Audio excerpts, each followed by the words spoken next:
Today we're talking about Psychic Octopi, The Rock's new headphones, and a very special new Omega watch. Hello everyone and welcome back to Esquire Weekly, our look at some of the biggest issues that appeared on our radar this week. From celebrity news, style trends, gear advice, or the latest on entertainment and culture, we've got you covered. So without further ado, let's start the rundown. Story number 5. Think you've had it bad with your team not going through to the World Cup quarterfinals?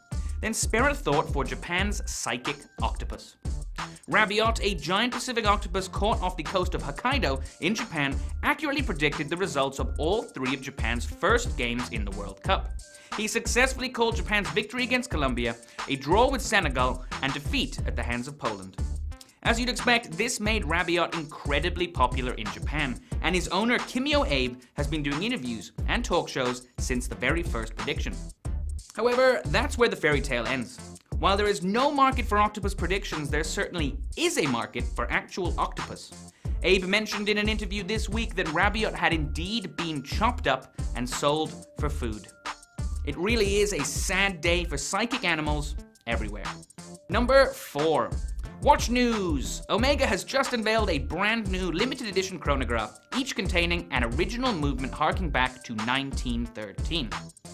The watch contains an original 18 CHRO caliber from 1913, and each movement has been painstakingly refurbished within Omega's Atelier Tourbillon. Above the movement, you get a 47.5mm white gold case along with elegant retro enamel dials. Of course, the vintage watch market is worth upwards of $2 billion at the moment, so Omega has been rather clever in releasing a watch that's both old and new at the very same time.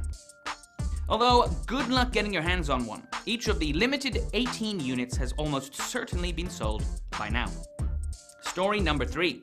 Dwayne Johnson just launched a new pair of headphones that aim to withstand rock-level workouts. The new pair of wireless cans were launched with help from Under Armour and JBL, and designed to withstand even the most maniacal of fitness routines. They carry 16 hours of charge for multiple trips to the gym and are controlled via hands-free Bluetooth technology. They're made from sweat-resistant material and are extra grippy when you have wet hands. They also include Under Armour's super vent fabric on the ears, which you can remove and wash when necessary. Under Armour is selling the Project Rock Edition headphones for $250 a pop, starting right now.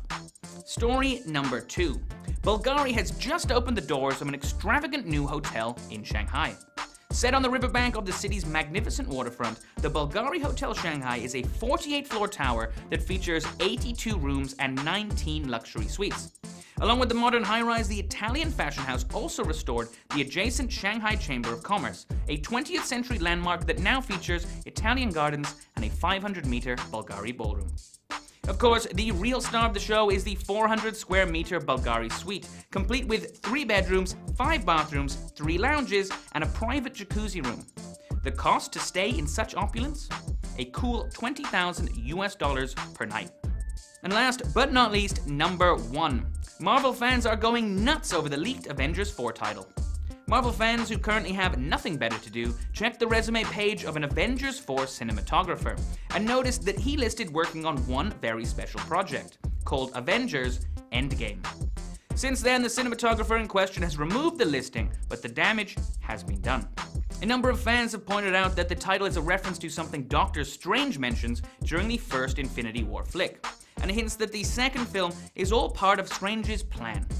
Of course, none of this has been substantiated. We'll have to wait for the proper reveal for that. But in the meantime, there are still 2 more Marvel movies coming out before Infinity War Part 2. Ant-Man and the Wasp comes out this week, and Captain Marvel is coming early next year. So that's been another episode of Esquire Weekly. Now that you're all caught up, be sure to check out some of our other stories on esquireame.com. Don't forget to hit that subscribe button and let us know what you think of the show in the comments. I'll see you next week.